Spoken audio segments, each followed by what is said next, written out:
Hi, I'm Carol Cottrell, and I had the honor of serving as mayor of the city of Saginaw from 2005 until 2007. In the year of 2007, Saginaw had the opportunity to celebrate its sesquicentennial, or 150th birthday. As a part of the celebration, we went back and interviewed former mayors who were still available to us to talk about what it was like to sit in the center chair at City Council and to give us their perspective on the events that took place and helped shape Saginaw to become the city it is today. We hope you enjoy the interviews, and thank you for being a part of Saginaw's history, its rich heritage, and its promising future.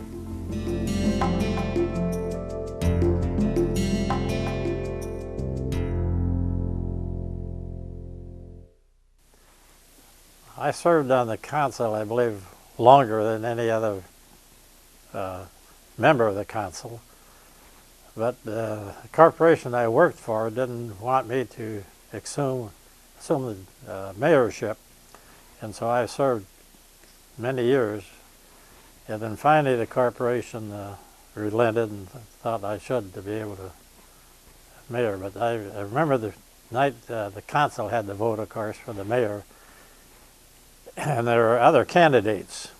Well, we went through maybe 5 or 6 or 7 votes, and finally narrowed it down, and Wendler was elected mayor. So the first thing I had to do was thank the council for the great show of confidence they had in me, even though they went through 7 members. But going back to originally, I was working with General Motors, and my person that I reported to called me in the office one day and said, Paul, he said, you're going to run for city council. And I said, Mr. Godfrey, I said, I'm not going to run for city council. I have no desire to run for city council. And he says, Paul, you didn't hear me. He says, you are going to run for city council. And I said, Mr. Godfrey, I'm going to run for city council. Well, at that time, there was a committee of 50 that was organizing the election. They were dissatisfied with the present council. The present council had a real difficult time making decisions, and they had a lot of inner fight in between. And so the committee of 50 nominated quite a few candidates. There was 5 open seats, and they nominated maybe 10 or 15 candidates. And then they had an open meeting, and the federal judge, Mr. Picard, conducted the meeting. And at that time, the 5 candidates were chosen, and I was one, and Stu Franke was another at the same time to run for council, and all 5 of us got elected. At that time, Al Miller was the manager, and he decided to retire, and so we had to have a new city manager.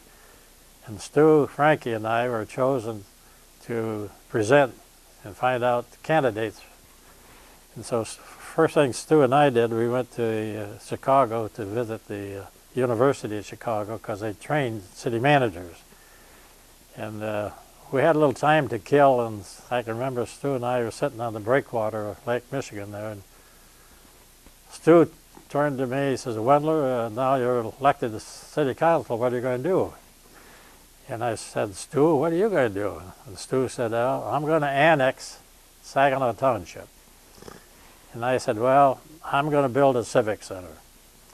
And the reason I said that, our old civic center was built of wood during the lumbering days. It had been condemned 2 or 3 times by the state as a fire hazard. And so I often tell Stu that I was a little bit more successful than he was.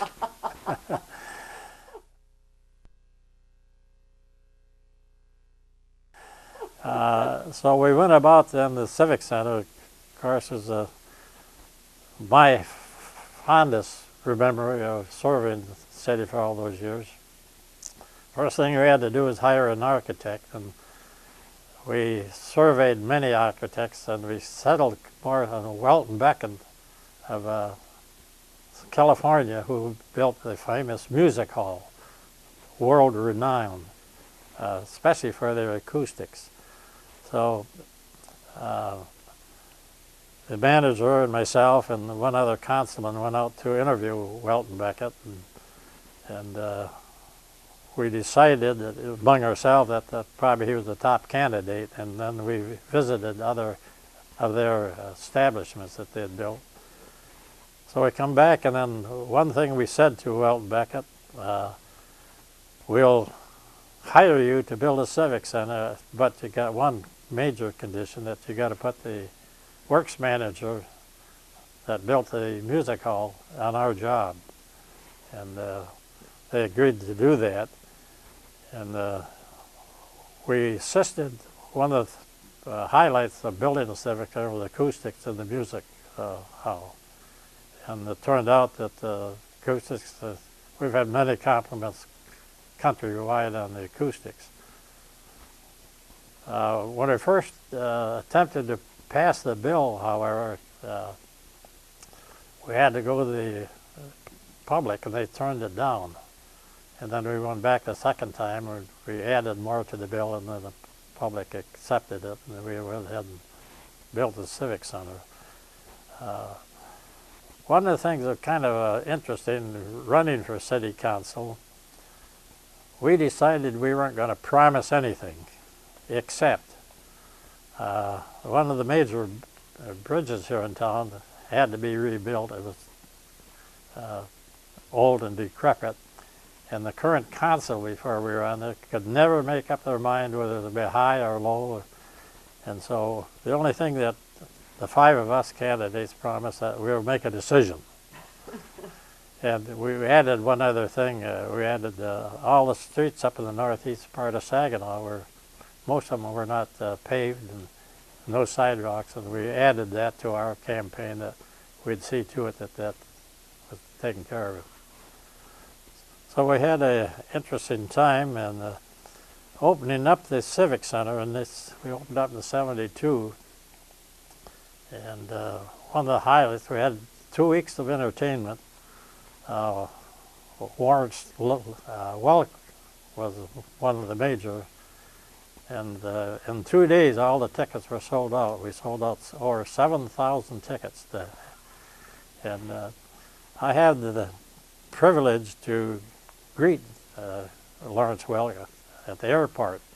And as he got off the plane, the first thing he asked me personally, he said, "You play golf?" And I said, "Yes, I do." And he said, "Could you arrange a golf game for me and members of the band?" And I said, "Yes, I can. I belong to the Saginaw Country Club." And so we did.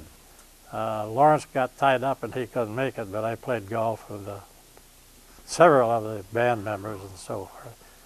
And then before the concert, Lawrence asked me to visit him in his dressing room, and we spent probably an hour and he was just a delightful guy to talk to. No airs, just a down-to-earth guy, and so that's one of my memories. And again, in the Civic Center early days, Van Cliver, the famous pianist, came to town, and he had run remember in Russia, he won the major prize. And I went out to the airport to meet him, and I thought he'd have an entourage with him, a lot of people, but a fella got off the plane, he had a newspaper on his arm, and that can't be Van Clement, I thought. So I went up to him, and sure enough, he didn't have anyone with him. First thing he asked me, he said, "Can you get me a room?" I said, "Well, I certainly can." So I got him into a local motel, and then the next he said, "Paul," he said, I need a piano in my room or someplace where I can practice. I'll get you that tomorrow. I got him a piano, and then I had to call him to take him down to the performance, and it was in the winter. And he was kind of late. I said, he wanted to go down about 20 minutes before the opening. I said, "Look, suppose we have a flat tire or something." And I said, "Well, performance can't go on without me. And the other thing, he said, get me a big jug of orange juice in my dressing room. And so that night I went to, after the concert, he and I went out to lunch. And the next day I had lunch with him again. And then that Christmas he sent me a great large plant of the famous Christmas plant. Yeah, and that plant was about this big. And then he called me up after that. He wanted to buy a car from me. So those are some of the relations. And the other thing I remember, Bob Hope came to town, and he stayed overnight, and I had a chance to talk with him in the dressing room. And when I got up, the first thing he spoke, he cracked a joke about me personally. So I have a lot of memories of the center, and especially opening up. And when we built it, I insisted that we're going to have a hockey rink second to none. There's going to be a professional rink. And when we interviewing people to buy a franchise and to bring hockey in, the local businessmen, a group, wanted to buy the franchise, and I had a committee with me, and so we decided that we wanted hockey to get off on the right foot, and we had to have professionals. And so Ren Blair, who was then manager of the Minnesota North Stars, heard about us, and he called me and said he was interested in talking. So he came up, and the manager and I sat down and talked with him. And Ren was nothing but a hockey fan.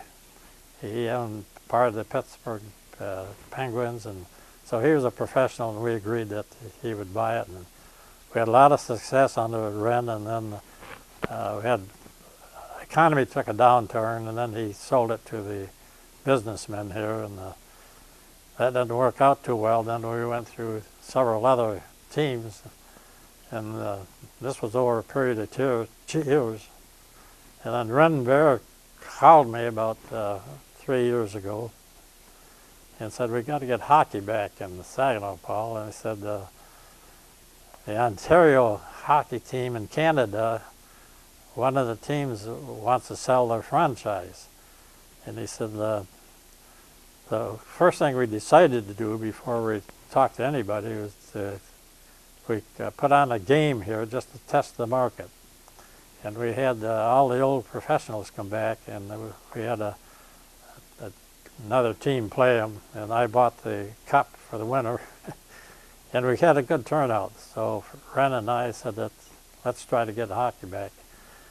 And so I told Ren that I had a list of businessmen, and we visited them all, including Dick Garber. And Dick told us the first meeting, he said, I'm very interested in it, but my father told me never to get into business that I didn't know anything about. So I said, we're fine. And so 2 or 3 weeks later, Dick called me back and says, Paul, he said, I'd like to talk to you and run again.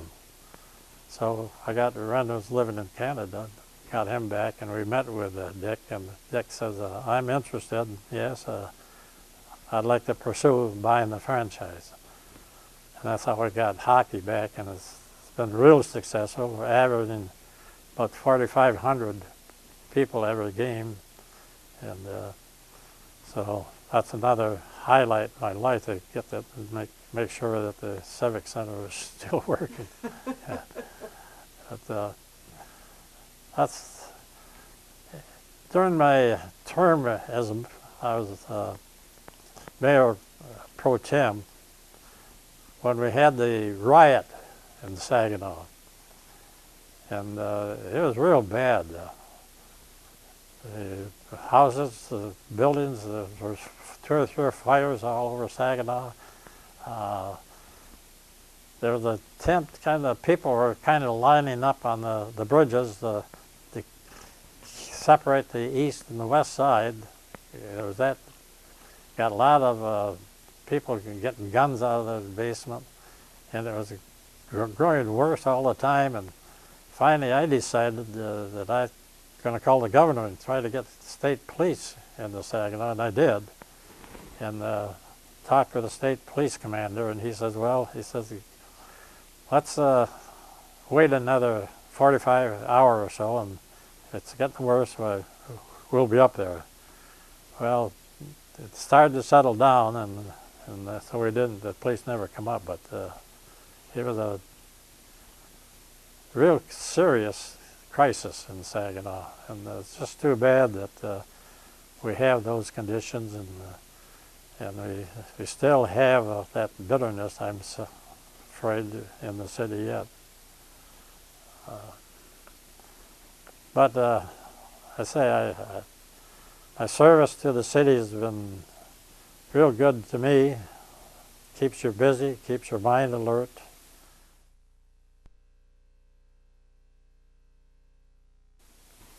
If you've got a good council, good business people, you always come up with the answer. There's nothing real difficult. As I say, probably the riot was the most outstanding thing that we had to deal with, because we didn't have the answer right then.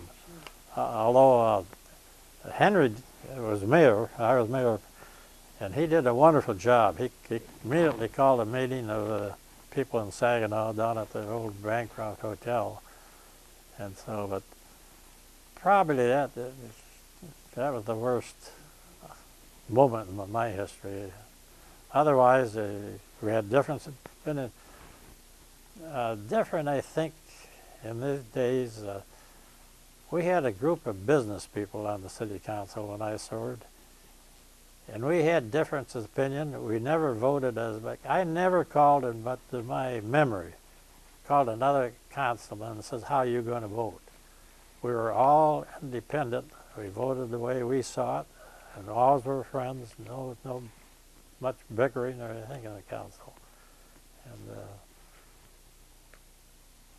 so, well, building that bridge was another highlight. We finally built a low-level bridge, of course, and we tackled that as soon as we got elected. We started tackling that, and then we settled it right away. Otherwise, that for 2 years they were bickering what kind of a bridge they couldn't agree, and they bickered among themselves.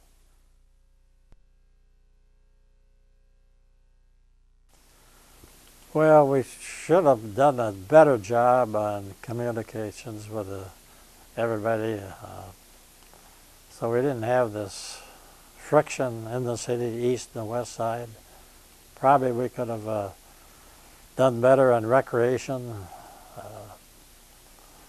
things of that sort to support the kids, and probably think there's a lot of things we can do, but to put your finger on one thing, that's because that relationship and the problems are multi numbers of, and I say to say one thing we would have done, I don't have an answer for that.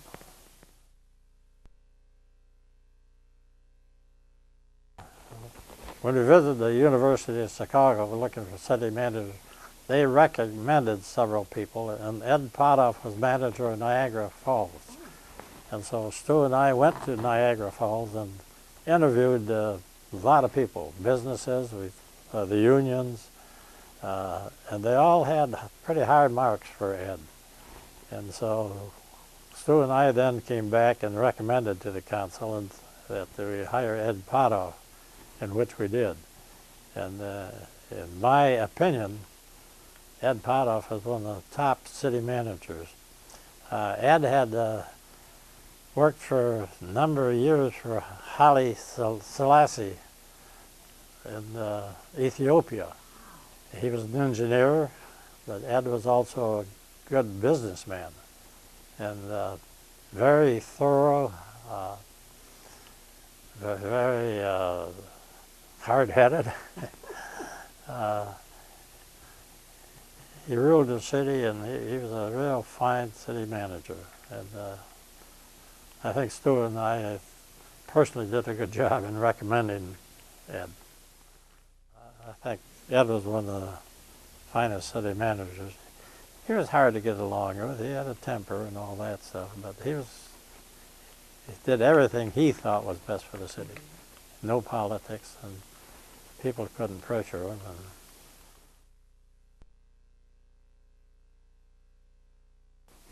Well, I was working. I was a manager of the plants, and my hands were full. My time was occupied. I had to go back in the plants at night and some weekends, you know,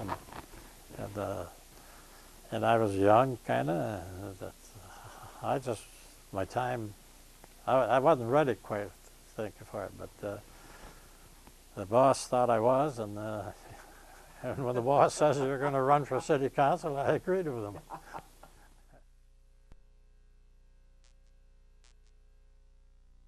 You should know that, as I say, I think I served on the city council any longer, 14 years or whatever it was. And I can honestly say that I was never brought in the office and discussed voting. Mm-hmm. There's no absolutely pressure on me to vote the company way. Never. And so I was always kind of proud of that I was there to represent the city and not General Motors. Mm-hmm. They started out with plant number 1, and then they built the gun plant. Mm-hmm. And I was hired in before, at the gun plant. I was hired in June '41 when the plant was still half built. And then, of course, they built 6 other plants, and they had an employment of around 15,000 people in total. And we had 2 plants down in Alabama, plant in England, and a plant in Cadiz, Spain, which I was responsible for. That was after I was made director of worldwide purchasing. So they had a tremendous part to play in our community with that. They were the top employer, and we were in those days, very profitable division. Sterling was one of the more profitable divisions in the corporation. And so with that number of employees and all the vendors that we had, supplying parts and everything, so I think you could say it was the #1 corporation, of course, responsible for the growth of Saginaw.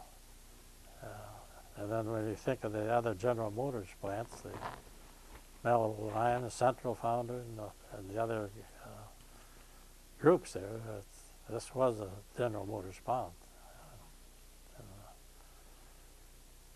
So I was kind of proud to be a executive of General Motors in those days and still serve on the council.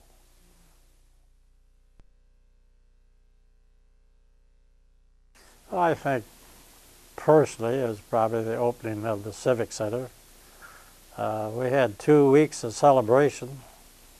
We brought in all the top entertainers. And the personal part I had in building the auditorium, I had to play the role between the architects and the contractors, helping make decisions if they got into arguments.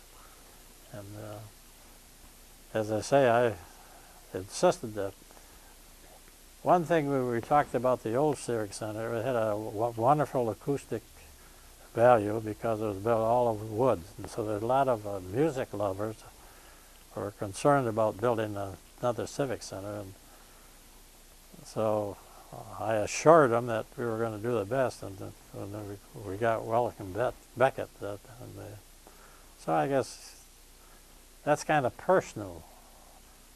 But I had more personal touch to building the Civic Center than any big project. Because I say I was a major, it was my idea to build it, and that played a part in choosing the architect and working with the architect. And so maybe that's not important to the city, but I'd have to say that's the most important part I personally played. in my business life, I had a lot of people working with me, and I always learned to get along with people, and I always liked serving the council. I think I played a role in between all the councilmen and getting them into agreeing to a decision instead of fighting and arguing and so forth. And I kind of proud of the role I played in that type of operation. Being over 90 today, I'm still keeping my hand in business, bringing in wind turbines into Michigan to produce electricity. So I can remember a lot of good times on the city council.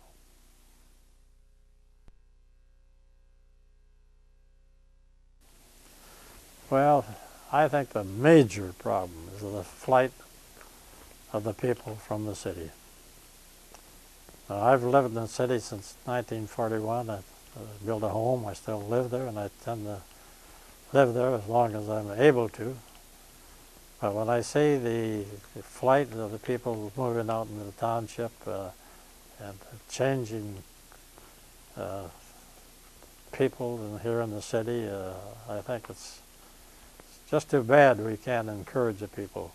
And then I see the problem of the budget, the Anderson Water Park. I was probably one of the closest friends that Frank Anderson had. I served on his foundation for years as vice president, as I'm still on the foundation. And building that water park in the Anderson Center was one of the highlights of Frank. And every week in the summer, not every week, but Frank would go down there and just enjoyed watching the kids swim. And some of the children would come up then when they recognized Frank, or somebody told them that Frank was responsible for they'd come up and shake his hand. And to see that standing idle today, it's just it's kind of hard to take. But realizing the city budget problems, I don't think they had any choice either. But it just seems the taxation, we got to do something to restore the car parks, facilities, recreation, and so I just, it's hard to see the city going downhill from that standpoint. And I wish we could do something we could do to make sure the budgets could afford to have some of these services.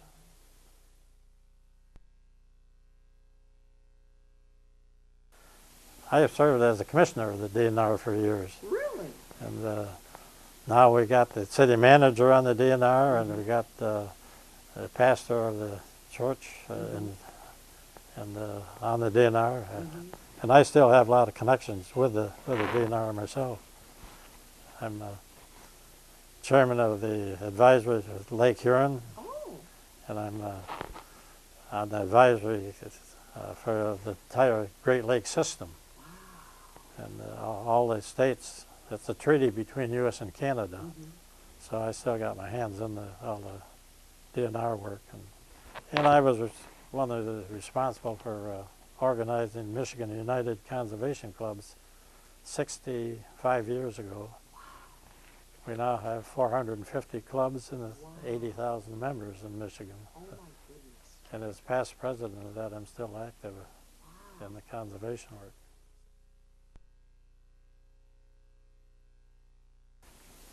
It's not going to be easy to change.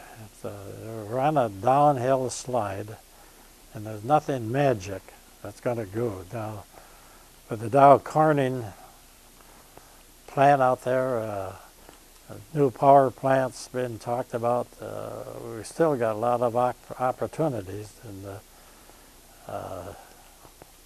we got to find labor force if we can get new jobs. But I'm concerned in the near future, next 5, 10, 20 years, it's going to be a difficult role to turn the city's opportunities around. It's not going to be easy, but it can be done. The economy nationwide is strong. Michigan is about on the bottom of all the 48 states as far as the economy.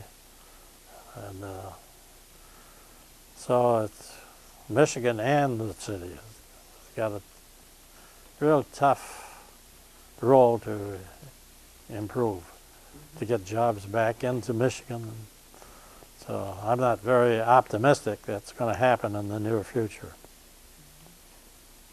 One thing we got going, of course, is the wonderful Saginaw Valley State University and Della College, and not only that, but the medical facilities we got in Saginaw are outstanding. There's any one city that can compare with the facilities we got.